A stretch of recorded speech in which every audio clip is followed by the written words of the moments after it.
নিরামিষ। তো চলো দেখতে থাকো তোমরা ভিডিওটা। দেখো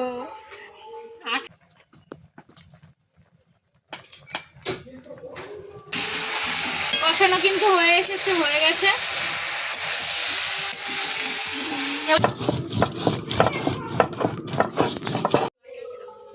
নমস্কার বন্ধুরা, আমি মনীষা আর মনীষার রান্নাঘরে তোমাদেরকে অনেক অনেক অনেক স্বাগত।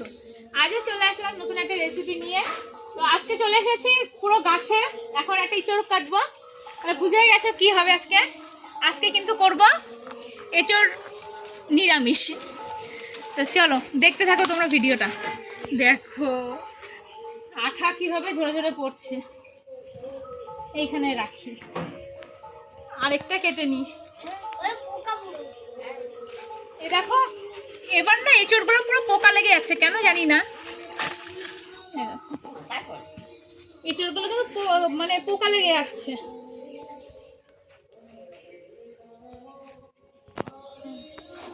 এই টুলটা ধরে টান দিয়েছে, আমি বসে গেছি, আমি পড়ে গেছি। আর এখন আমি জিরে আর লঙ্কা আর আদাটা বেটে নেবো, আর শিলের মধ্যে বাটবো। আর মা ওদিকে তোমার এঁচড়টা কেটে দিচ্ছে, আর আমি এদিকে মশলাটা বেটে নেবো।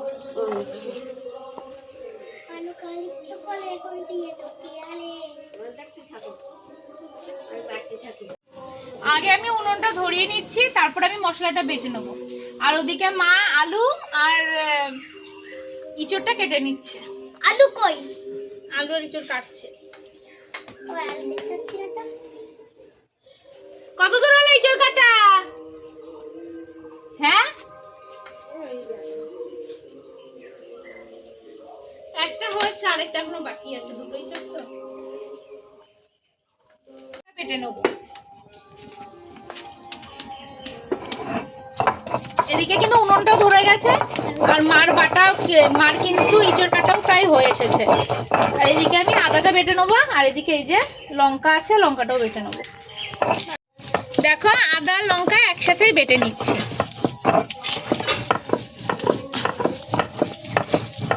তাড়াতাড়ি করো, আমার কিন্তু মশলাটা হয়ে গেল। তাড়াতাড়ি কাটো ইঁচড়।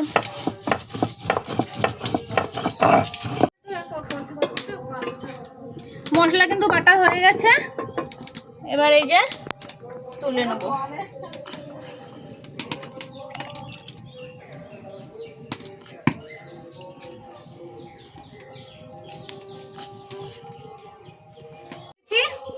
আর এই যে জলটাও দিয়ে দিলাম। আর এই জলের মধ্যে কিন্তু একটু হলুদ দিয়ে দিচ্ছি।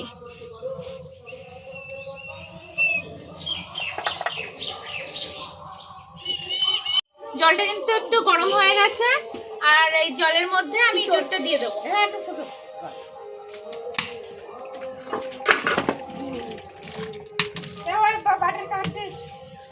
আর একটু ওর মধ্যে একটু সামান্য লবণ দিয়ে দিলাম, দিয়ে ঢাকা দিয়ে দিলাম।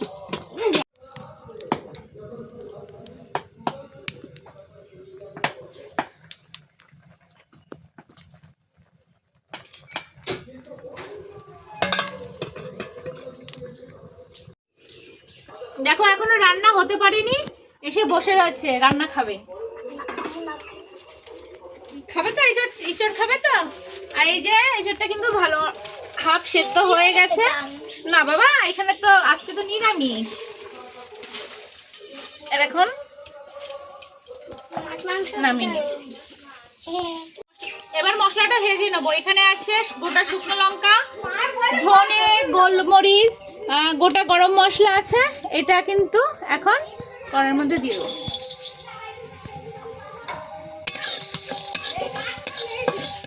এটা এখন হালকা ভেজে নেব। কিন্তু এটার মধ্যে গোটা জিরে দিয়ে দেবো, দিয়ে এটাও কিন্তু হালকা ভেজে নেব। হালকা ভাজা হয়ে গেলে তুলে রাখবো। আর এটা নামিয়ে নেব।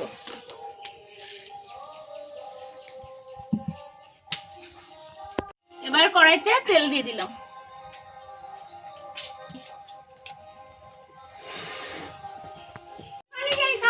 এবার গোটা জিরে ফোড়ন দিয়ে দেবো।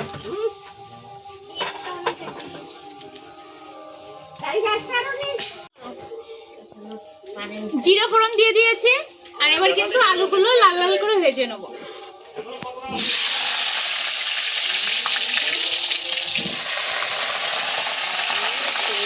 আলুগুলো দিয়ে দিই।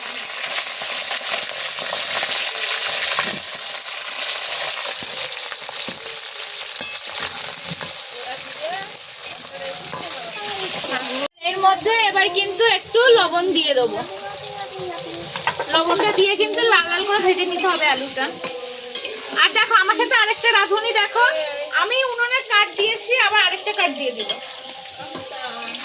এবার কিন্তু এই এঁচড়গুলো দিয়ে দেবো। এখানে 60% সেদ্ধ হয়ে আছে। আমার এঁচড়গুলো দিয়ে দেবো, দিয়ে ভালো করে নেড়ে নিতে হবে। এবার কিন্তু এটার মধ্যে যে মশলাটা বেটে রেখেছিলাম, এই আদা লঙ্কা বাটাটা দিয়ে দেবো। বলো। হ্যাঁ এই তো করছি, তাই আদা লঙ্কা বাটাটা দিয়ে দেবো।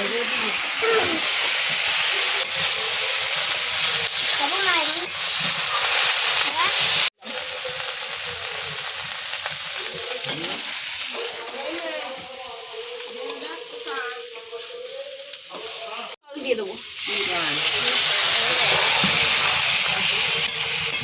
অল্প করে জল দিয়ে দিলাম, দিয়ে আর একটু ঢাকা দিয়ে দেবো। তারপরে আবার একটু নেড়ে দেবো। ঢাকনাটা তুলে এবার কিন্তু একটু নেড়ে দেবো। কষানো কিন্তু হয়ে এসেছে, হয়ে গেছে। এবার দিয়ে দেবো জল।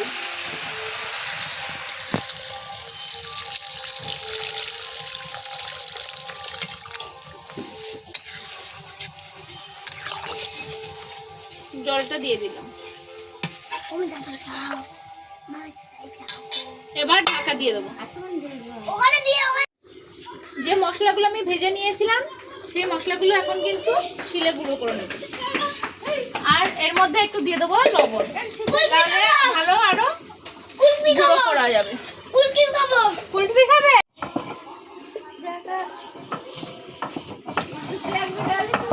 এই মশলার মধ্যে একটু লবণ দিলে না বাটতে সুবিধা হয়, এই জন্য অল্প একটু লবণ দিলাম।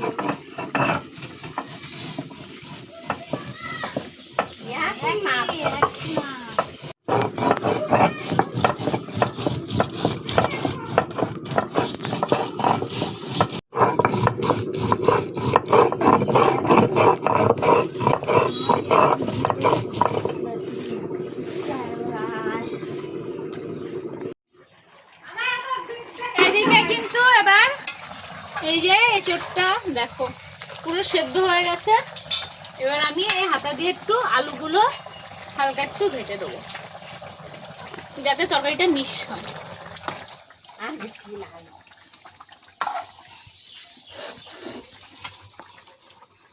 এই যে বেটে রেখেছিলাম সেই মশলাটা দিয়ে দেবো, ভাজা মশলাটা।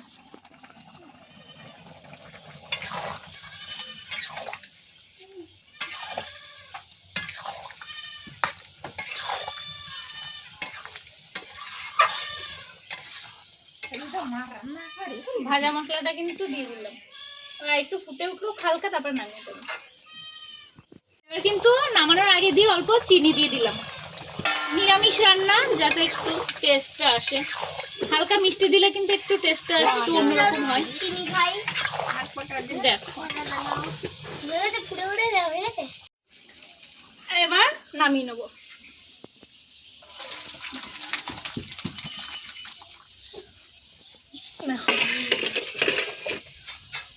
নিরামিষ এঁচড় হয়ে রেডি।